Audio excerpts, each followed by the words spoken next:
What's up YouTube, it's your boy Nash here, welcome back to the channel, and for today's WWE news video, this one's gonna be a good one because there have been, I know that this one's a little late, but I thought I would talk about it and give you guys my thoughts on it. But WWE has released several NXT and 205 Live talent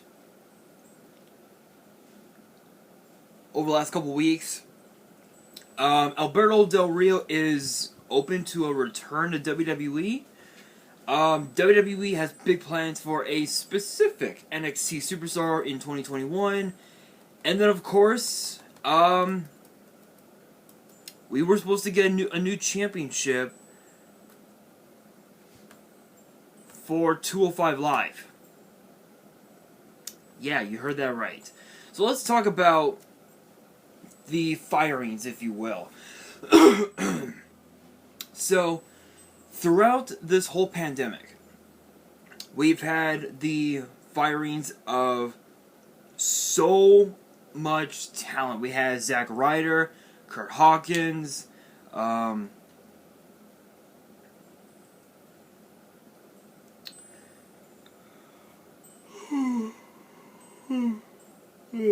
excuse me. Sarah Logan. Actually, Sarah Logan, I think she left WWE because she was starting a family with Eric, her husband, or I guess Raymond Rowe, for those who don't know. Who else can I think of? For WWE referee Mike Yoda. There was so many superstars that got fired. Heath Slater was another one. There were so many of them. And if you guys are wondering about the sunlight, I don't have blackout curtains. If I had blackout curtains, that would have been awesome. But the sun is like bright, and then the clouds are coming in, so disregard that. We also had two members of the Forgotten Sons release. Steve Cutler and Wesley Blake, actually. Murphy got fired, got released as well. Deanna Purrazzo, MJ Jenkins, and so many more. Now we have even more talent released, and the list is as follows. Because these are from NXT and 205 Live.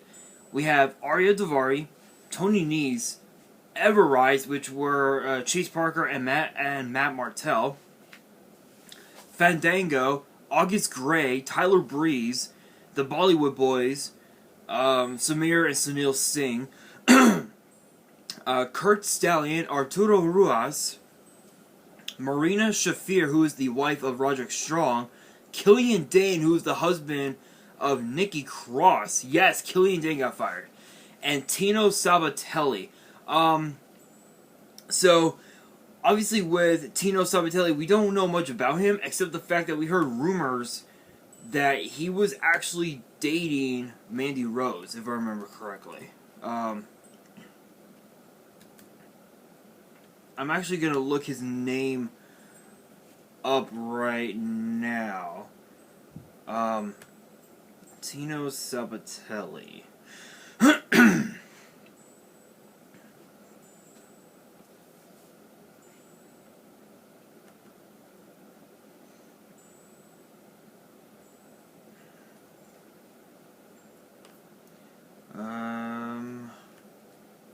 Here we are. Yeah, I thought so. He was actually in a relationship with Mandy Rose years ago, but no longer.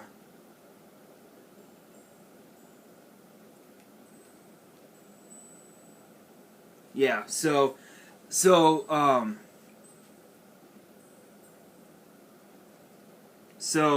for those who don't know who Tino Sabatelli is, he was actually a part of he was a part of 3 football teams One was the Tampa Bay Buccaneers, the second was the Cleveland Browns, and the last was the Kansas City Chiefs.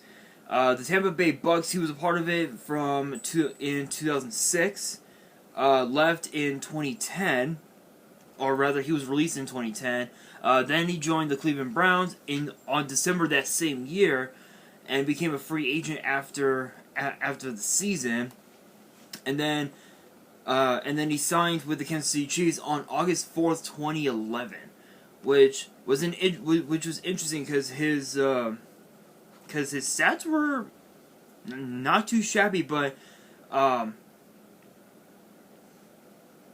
by 2010, but by October 2014, he had signed a developmental contract with WWE, began training at the PC at the Performance Center in Orlando, and he made his debut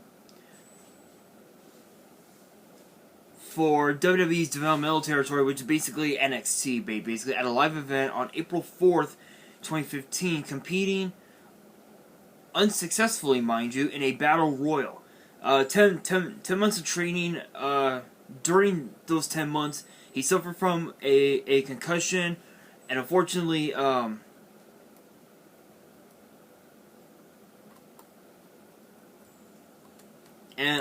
we did not see him compete that much in NXT. The only thing that I can tell you about him is that he was a part of the 2016 Dusty Rhodes Tag Team Classic. He had went up against guys like Johnny Gargano and Oney Lorcan and Danny Burch. And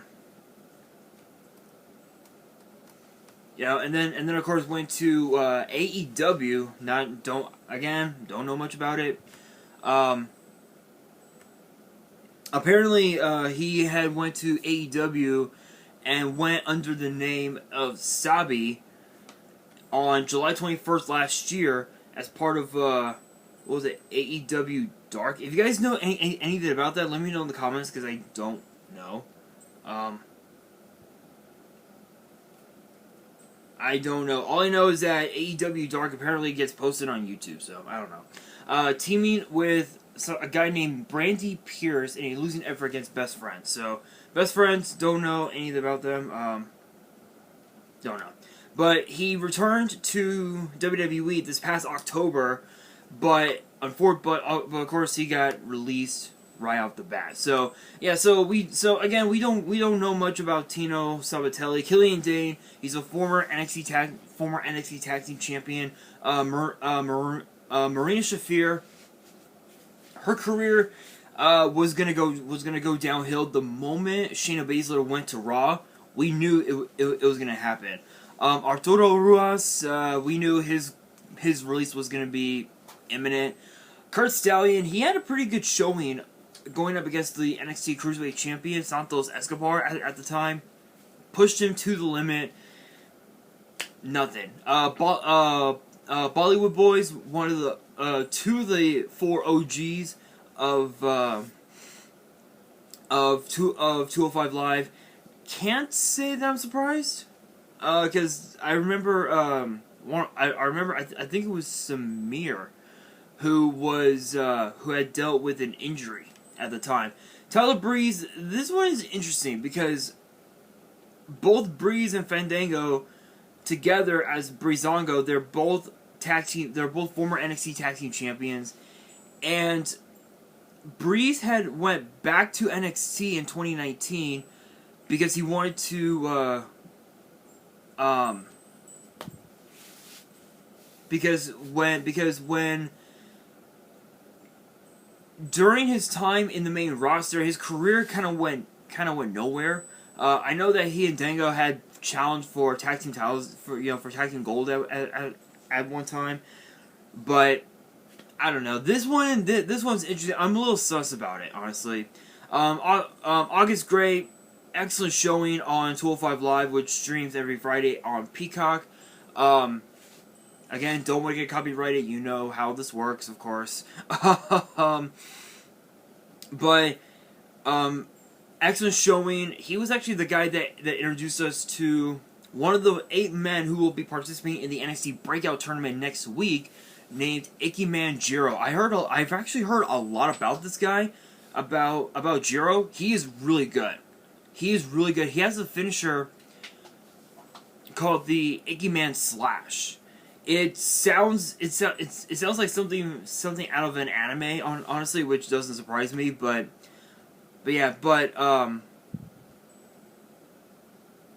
this one I'm kind of pissed off about.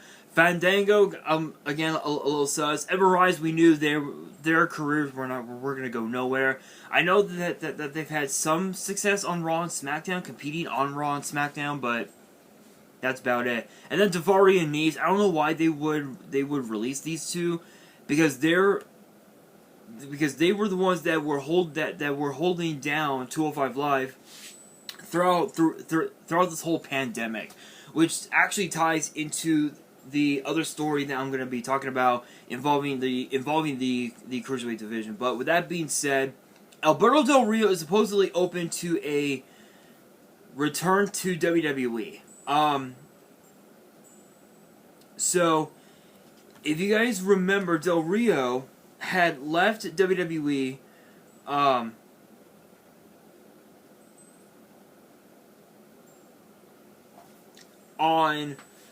his last match for WWE came on August 16th, 2016? Yeah, 2016 on SmackDown Live, when it was actually SmackDown Live. When he was actually defeated in a singles match against former WWE champion John Cena. He ended up going to other promotions like TNA, I think Lucha Underground, went to Japan as well. I've heard rumors that he also went to AEW. I'm not so sure if those rumors are true, but he was asked. He was speaking to SK Wrestling. Big shout out. Don't want to get copyrighted here. Just don't. You guys know how this works, but speaking to them, he was asked if he was offered to do another run in WWE, and he said, "quote Of course. First of all, I would say thank you for the opportunity, and sorry for the mistakes I made. I just didn't know. Sometimes I did it because it was personal. Now, as a promoter, I know there is nothing personal in pro wrestling. It's just business. I'm sorry for my mistakes, no excuse, but I was also going through a difficult time in my life when I got divorced. I lost a fantastic woman, the mother of my children, for my mistakes, and that put me in a deep depression, but that's just for me to handle. It's not an excuse. It takes a toll on you and your body and your mind and spirit. So I will say thank you and sorry, and I would do it again." It's interesting because I do remember that Del Rio and former WWE superstar Paige actually dated years ago. Actually, so for Del Rio to come back, I'm all for it. I am all for it. I am 100% down for Del Rio to come back and just do his thing, because in my opinion, I feel like if there was one person who could take Roman Reigns maybe to the limit, maybe Apollo Crews, I would say it's Del Rio, because Del Rio, people forget he's a former World Heavyweight Champion, he's a former WWE Champion, he's a former Money in the Bank winner, he's a former Royal Rumble winner. Del Rio has had a lot of success in WWE, and I think that success could really take him far if he decides to come back to WWE. And if he does, again, I'm all for it. I would love to see him battle someone like Roman Reigns, or maybe even go to Raw and face off against Sheamus, one of his old buddies from the League of Nations. Anything can happen in WWE. But going back with the whole 205 Live releases. This ties into the next two stories that I'm going to talk about, where apparently there were plans for a new Cruiserweight Championship on 205 Live. What is it, you may ask? Cruiserweight Tag Team titles. So former WWE superstar Jack Gallagher posted on his Instagram what could have been the leaks of what could have been the what could have been the Cruiserweight Tag Team titles. He had not only did he reveal the concept art for the titles, but the prototypes were kept in a prop truck from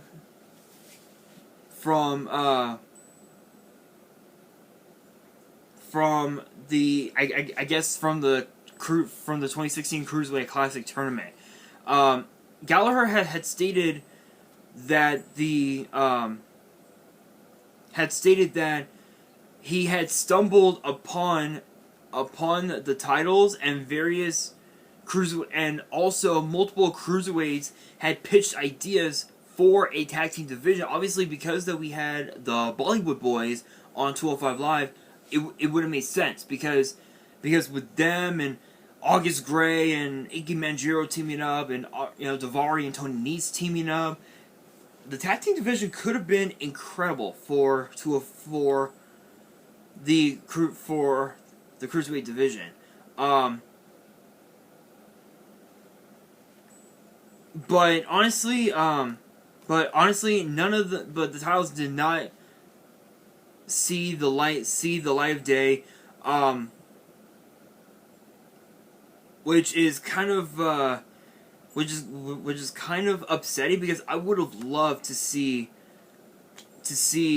tag team titles be, around. In fact, let me look on Instagram, see if I can find it. But if you guys remember, Gallagher was released from WWE in June of last year because of a. I know I shouldn't bring this up again.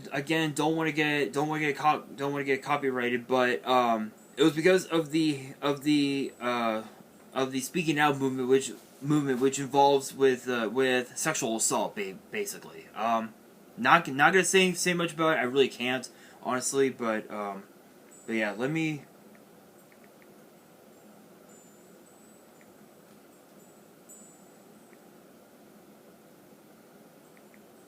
see if I can find him.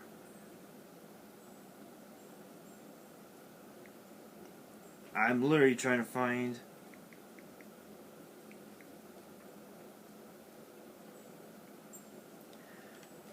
Alright. Nope, wrong one.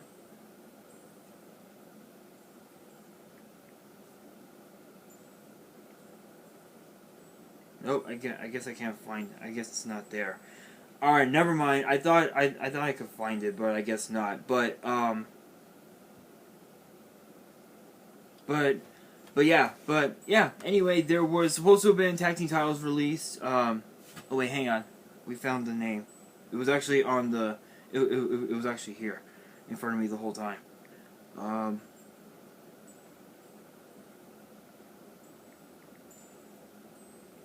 Here we are.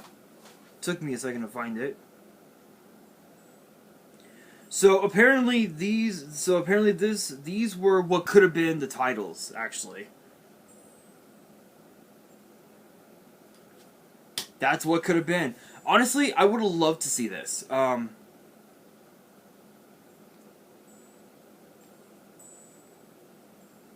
would have loved to see it, but to see tag team titles for 205 Live, I think it would have been awesome. It would have given it would have given the Cruiserweight division a bit of a facelift, because by having tag team titles on 205 Live, there would have been more titles for a WrestleMania or for a NXT Takeover to have. But as of now, currently the NXT, but currently the title is still active because of the fact that Kushida is now champion, and he's been champion since April of this year. So, which is awesome. But again, it's what could have been. It's a matter of what could have been, basically. But this ties also into the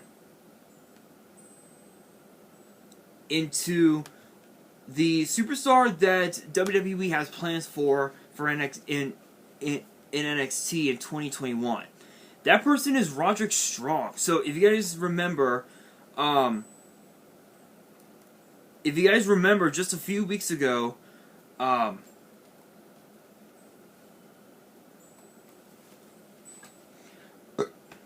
excuse me. If you guys remember, a few weeks ago, Roderick Strong had returned to NXT along, as the leader of the new faction, Diamond Mine, where it features him, Tyler Russ, and another NXT superstar with Malcolm Bivens as their manager, so to speak. Truth be told, Roderick Strong has signed and had signed an extension prior to Diamond Mine debuting back in June last month, and 3 days later after his wife Maria Shafir's release.